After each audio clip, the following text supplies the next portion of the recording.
Hey guys, it's Casey from Education Lit Talk. As you can see, I'm not with Julie right now, because of the pandemic with the coronavirus. So, our teacher actually went, and her name's Christy.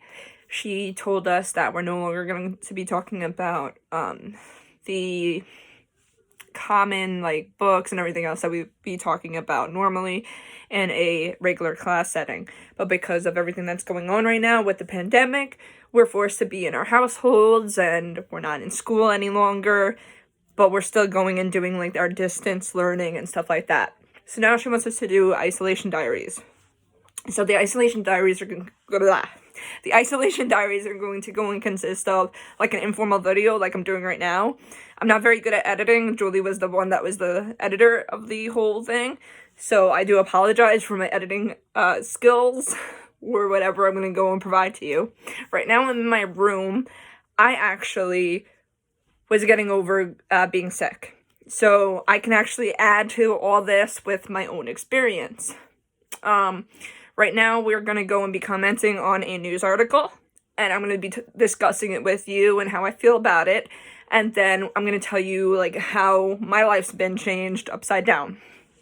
So, you guys might not know this, but I actually go and work in a funeral home. So, the funeral home has been affected immensely. The funeral directors are going crazy because we can't go and provide to families like we used to be able to. It's really upsetting, especially at a time where people are mourning. It's really, really sad, and it's horrible. You want to go and provide to these people compassion, and you want to provide them closure to go and say goodbye to their families, and you can't do this anymore because there's no masses allowed anymore. Cemeteries and crematories no longer are allowing gatherings. They're not even allowing flowers to be let in because they don't want people passing the flowers and stuff like that. So it's really, really stressful. And then at the funeral home itself, we can't even have viewings where people can come and see the deceased and the departed. So it's really, really depressing. A lot of families aren't even going and doing a funeral because they can't do anything, and they're just saying we're gonna have a memorial at a later date. But when is that later date? We're already going into a month now with this stuff, and it's just getting worse. They said that it's gonna go and be peaking soon, which I really hope that's true, but you never know. Okay, so anyways, that's a little behind the scenes with my work, and I actually had to go and take a break and step back from my job because I got sick. So my ailment went and started with, I was at the funeral home. There's a lot of steps and stuff like that. So I started having trouble breathing and everything. I was like, I have asthma. It might be that. Then I started feeling chest discomfort and everything. And I have anxiety. So all this stuff that's going around was adding to it. So I'm getting a little nervous and stuff like that. I call my doctor. She goes, okay, just be careful whenever you have a history of bronchitis. So I'm like, all right, I'm watching out for it and stuff like that. Next thing I know, I get a temperature. It's called a low-grade fever. It wasn't technically a temperature.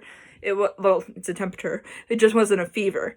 It was around 100.1, 100.3, but that's not considered a temperature, a fever. It's a low-grade fever. But my doctor did advise me that a lot of people that are testing positive for coronavirus are having a fever of around 99.9, 100. So, a little nerve-wracking. Then I start coughing and stuff, and just clear mucus and everything. And usually I'll get green mucus, so it's really weird for me. My doctor said you have to be treated like you have coronavirus. So I was isolated in my room. One of the funeral directors messaged me a spot that actually had testing because I called Jones Beach, and they're on a back order. So a lot of people that are calling aren't being able to go and get scheduled right away. So they actually called me 3 days after I got tested. And let me tell you, so now you guys are probably wondering what's a test like. So I went into an urgent care that was in Massapequa Park, and the test was a swab up your nose, and it was in both nostrils, and they go really, really far back. It hurts and it wasn't the greatest thing ever. I still have not gotten the results yet. So I'm still in my room, still in isolation. I've been wearing gloves and a mask everywhere I go around the house. I got my handy gloves. My mask's over there. I'm not going to go get it right now because I'm talking to you guys. But that's what's been happening. I cough. And yeah, so that's my own experience with this stuff going on. And I'm still waiting for these test results. So I just want the test results so I can get out of the room because I am going stir crazy. Like, this is crazy. Like, what's going on in this world? I know my life has changed. I'm sure your guys' lives have changed immensely. And I just want to go back to work. I'm considered an essential worker right now. So, like, that's thankful because then I can get out of the house. But at the same time right now, I can't expose anybody to anything in case I do have coronavirus. So until I get that call that, like, you're negative, you're positive, I'm stuck in the room. That's my life.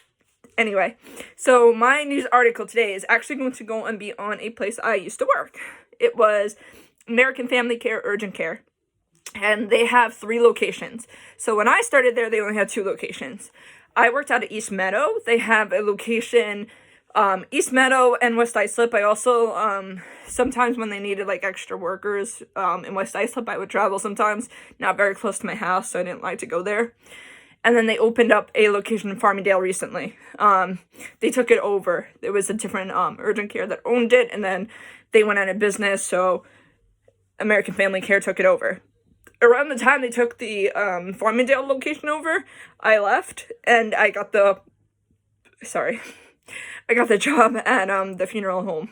So I actually been speaking to my coworkers. They started doing the rapid coronavirus test, and I literally just got tested like 2 days after they released that they're doing the rapid coronavirus test. So I was like, I could have got in. So Pix 11, they have an article about it.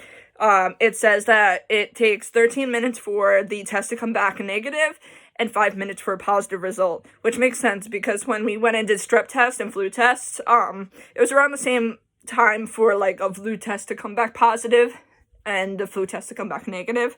I think it's like 11 minutes for it to come back negative. I can't remember the exact time, but it's like a really cool system. I used to go and actually work doing it, and I'm glad that this is coming out. I'm glad that they're going and making it more accessible for people to go and be able to be tested because it's really, really helpful.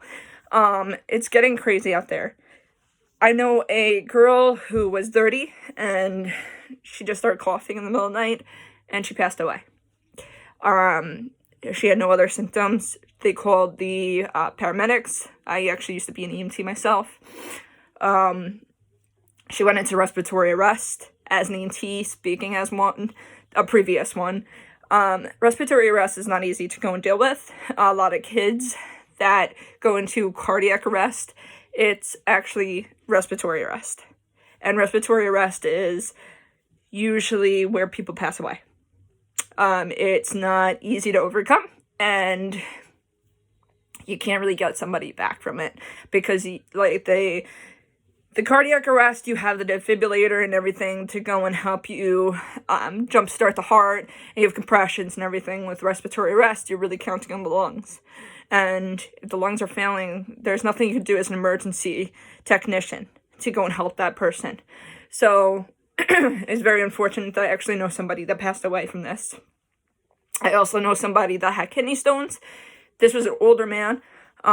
He had kidney stones, went to the hospital, got released, and went right back in because he got coronavirus from the hospital. That's why I'm staying far away from the hospital. My doctor actually wanted me to get an x-ray to make sure I didn't have pneumonia, but I'm not going anywhere near the hospital right now. Don't want anything to do with it, but thankfully I'm starting to recover a little bit.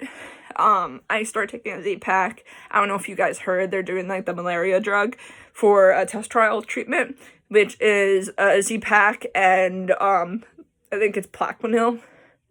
Don't quote me on that. But they're going to test trialing out.